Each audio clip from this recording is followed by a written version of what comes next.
My mom, 55, female, has gotten back in touch with me after 3 years. We were estranged and had no contact during that entire time because of what she did to me 3 years ago. Even back then, I knew she was being duped and taken for a ride. But no matter what I said, she didn't listen to me.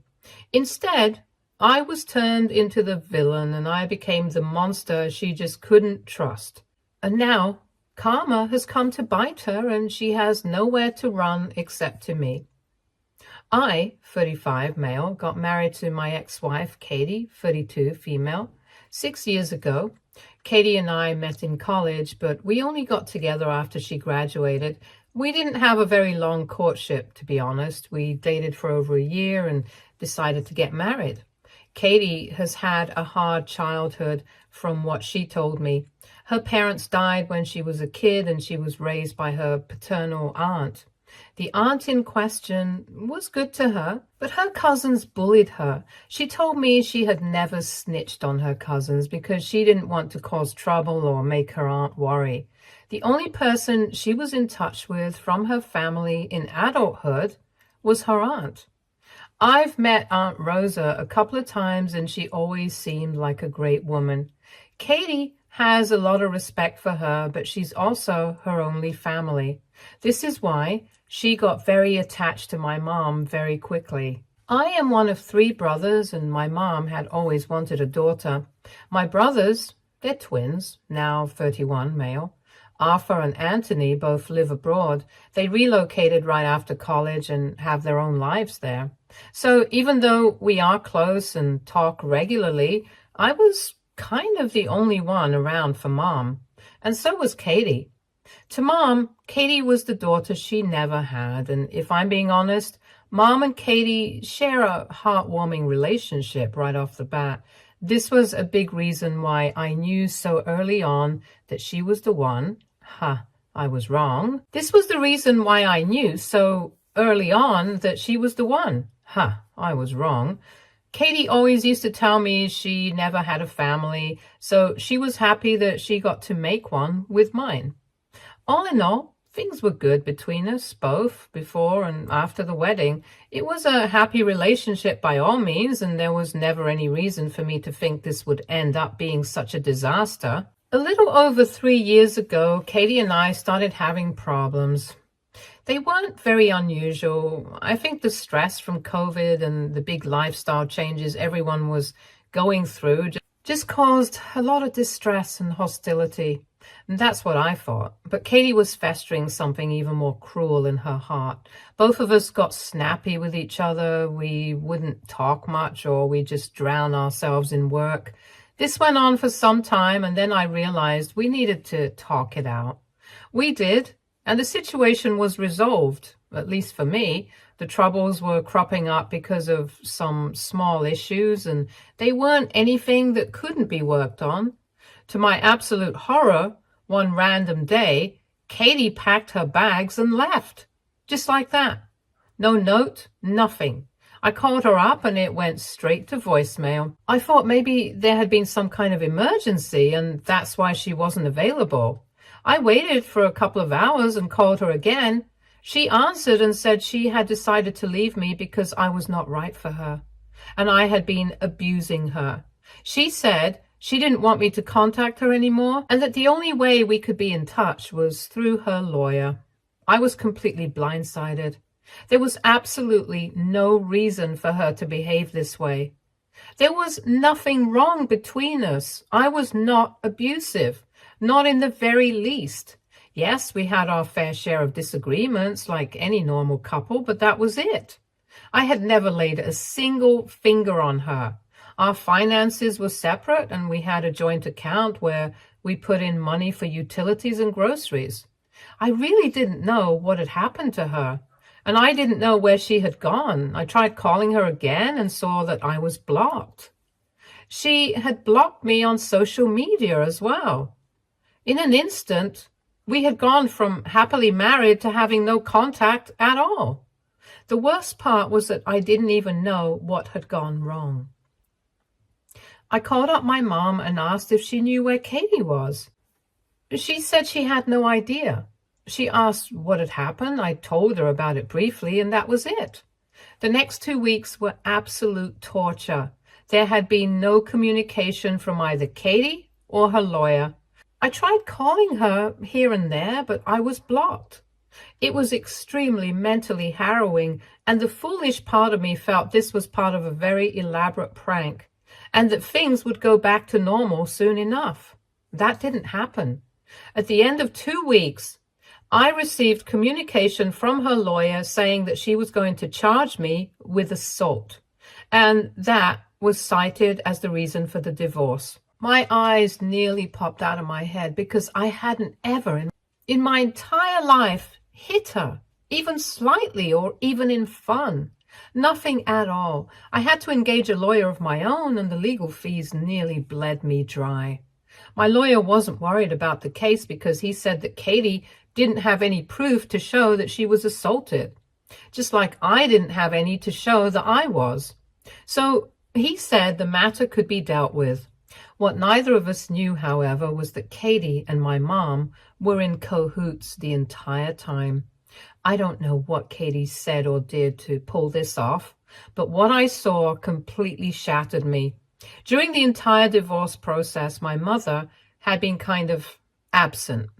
I thought that was her nature, and besides, I didn't want to bother her either. But the reality was quite different. The truth was that Katie had been living with Mom the whole time. And all the while, Mom knew fully well that I had been looking for Katie and had told her my side of the story, which wasn't much, just that she had randomly left. Even then, she did not think it proper to at least let me know that Katie was safe. She had been harboring Katie all along, and she was the one Katie was using as a witness to the assault that never happened. It was a complete show, and at that point, I wasn't just confused about my wife leaving me, but also felt betrayed by my own mother. Before the case was to go to court, Katie called me up and said that she had an offer to make. She said we needed to meet for it. And when I met her, I saw Mom there. I thought Katie had brought her as a third party to try some sort of mediation, but it was just the two of them hounding me. Katie said that she was willing to drop the charges of assault only if I gave her my house.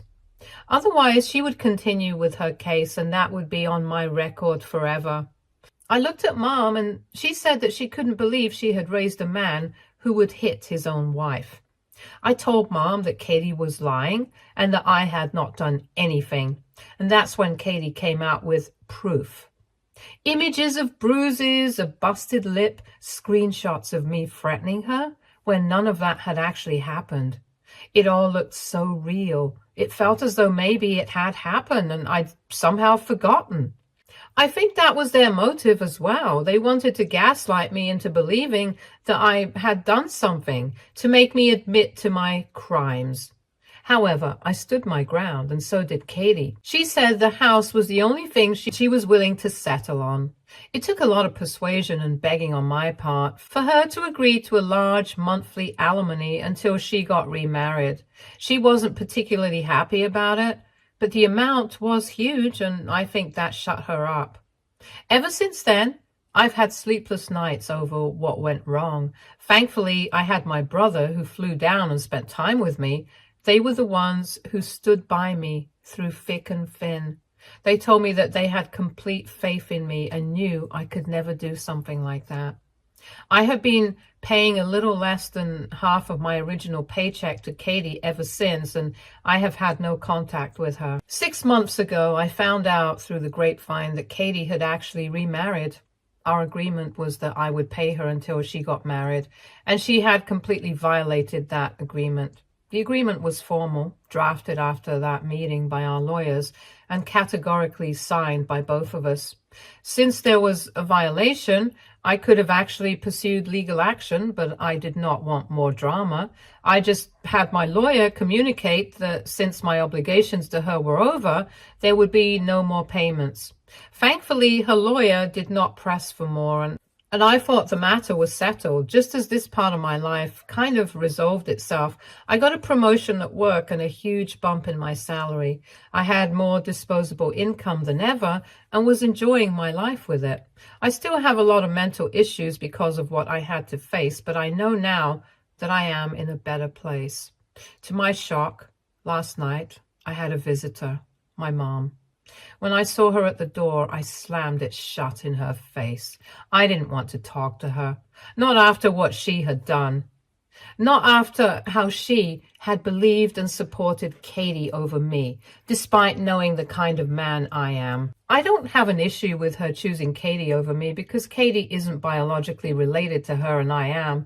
I know she loved both of us a lot and equally. My issue with her was that she knew I wasn't the kind of person who would do something like this. Yet she still chose to believe Katie over me. It was like I didn't even have a chance. She never gave me the opportunity to explain. She never tried to understand what was happening. She trusted every word that came out of Katie's mouth, and to her, that was gospel. So now I had no space or need for her in my life. I was done. She was begging through the door, telling me that she had made a huge mistake and wanted me to forgive her. She said she just wanted to clear things out. I shouted that I was never given the opportunity to clear things out, so why should she be? She said that she wouldn't leave my doorstep until I let her in and listened to what she had to say. I thought she was bluffing and would leave after a while, but nope. She sat there for a good 3 hours before I finally let her in, and then started the big reveal of what had actually happened, how Katie had manipulated her through and finally thrown her out after she had used her to the last drop. The day Katie left home, Mom told me she actually went straight to her place. Katie begged Mom not to involve me, showing up covered in bruises.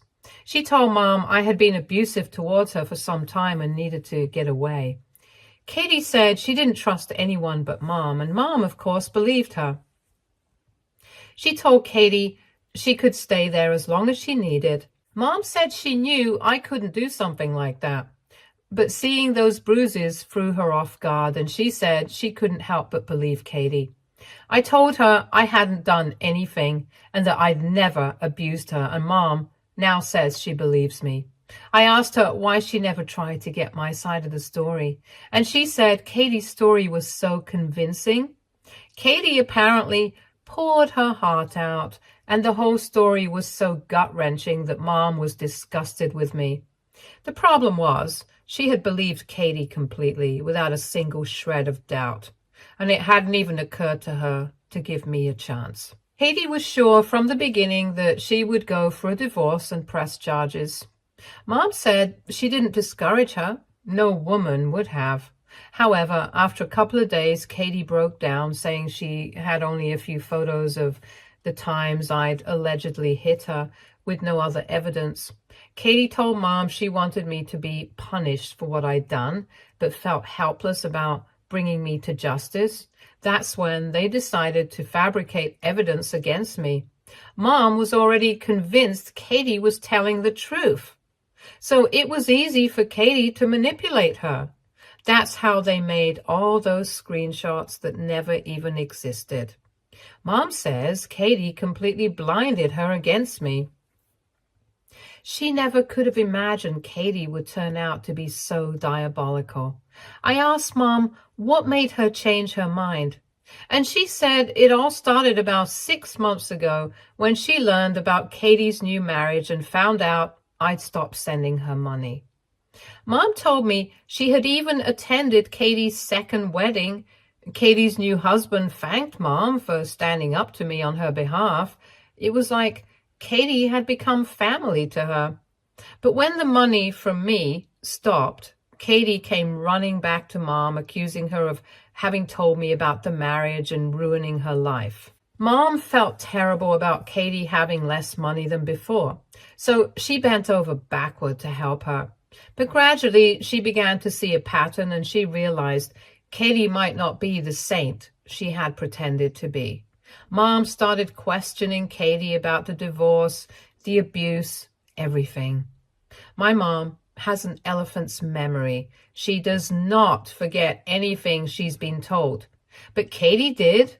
She mixed up the details, dates, events, because she hadn't needed to tell that lie in a long time.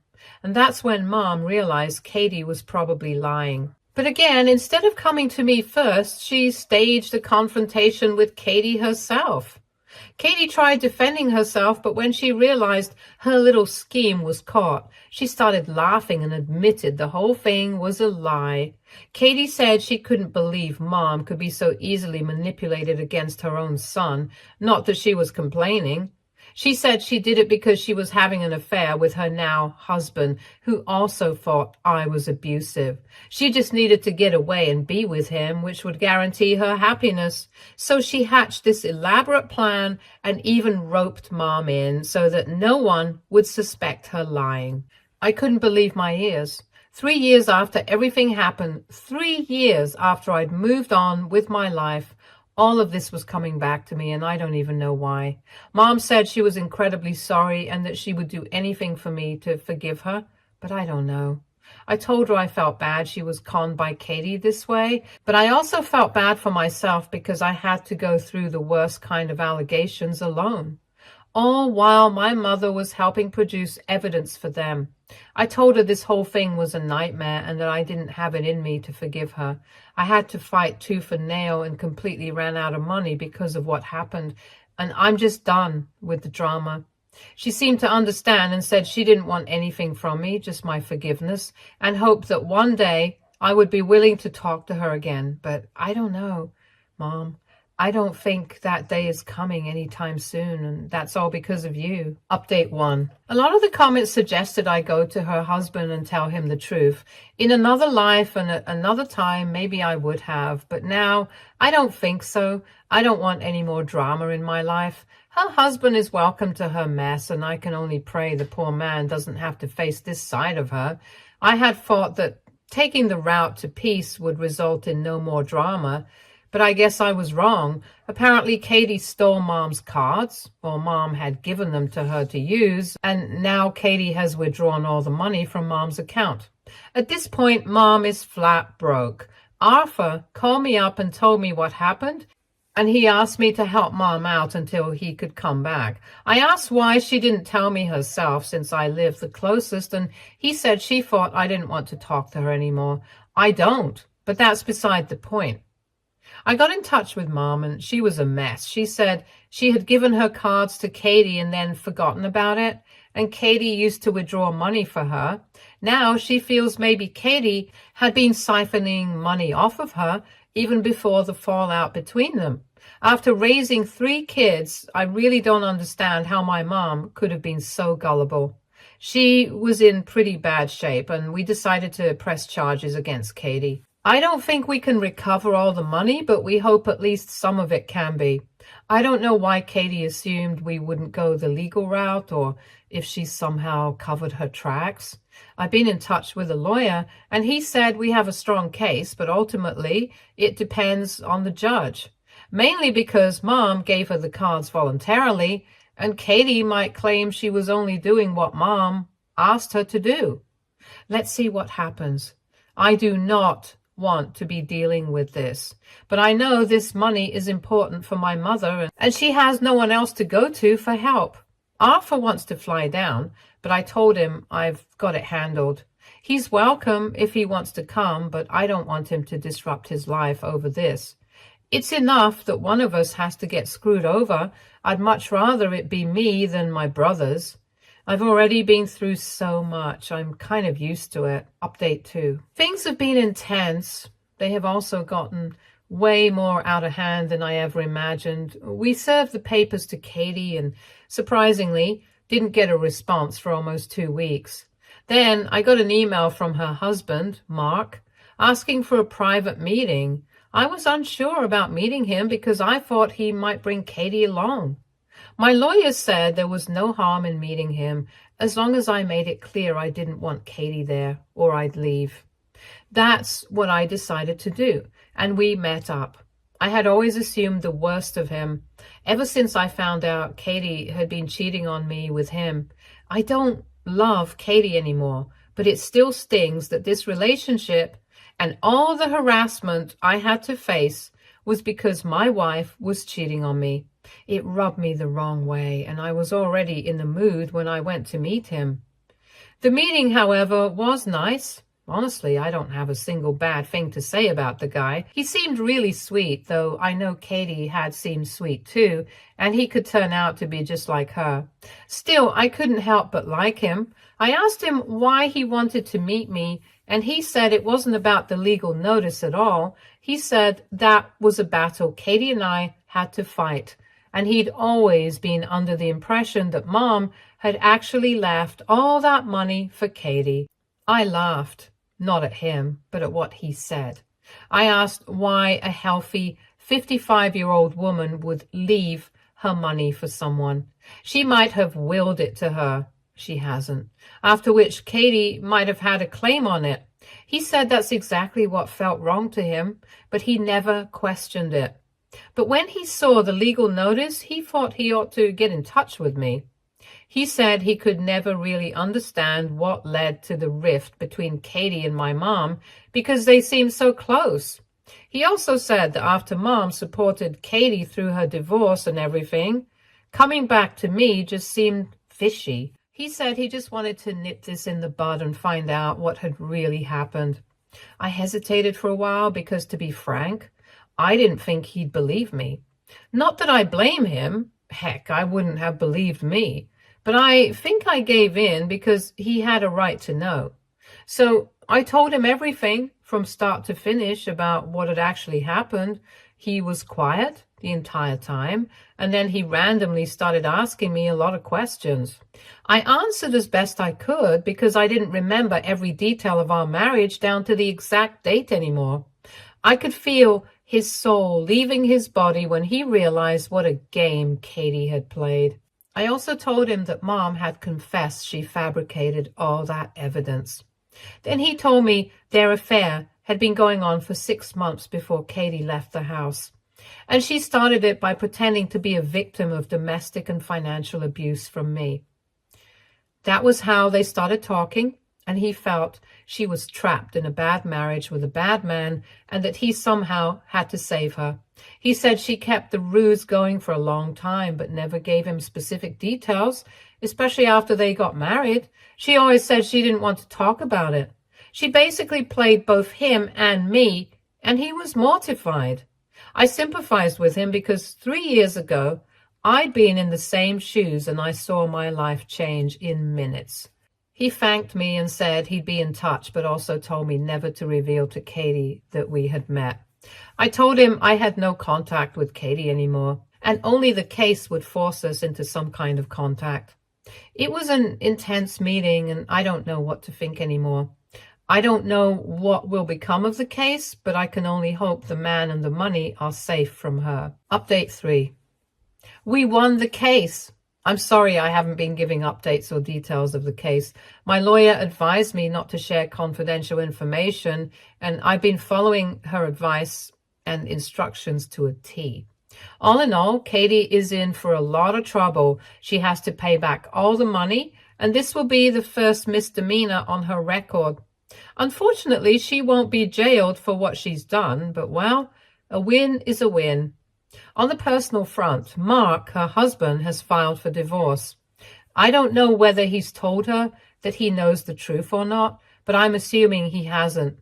Because if he had, I'm sure she would have tried to stir up trouble in my life again. That hasn't happened so far, so I think he's kept quiet and is choosing to quietly exit the relationship. Good for him. He's smarter than I was. We're actually meeting up for drinks later this week. It's funny how I've made a friend, I think, in the most unexpected of circumstances. It's not ideal, but it is what it is. As for my mom, I am extremely low contact with her. I helped her out because I couldn't see her lose all her money. Other than that, I'm done with her. Though she had hoped the entire case situation might bring us closer, she hasn't been pushy since the judgment was announced. I think I can finally lay this episode of my life to rest and be free from the toxicity that it brought. Stay tuned for more stories from Our Girl Relationships.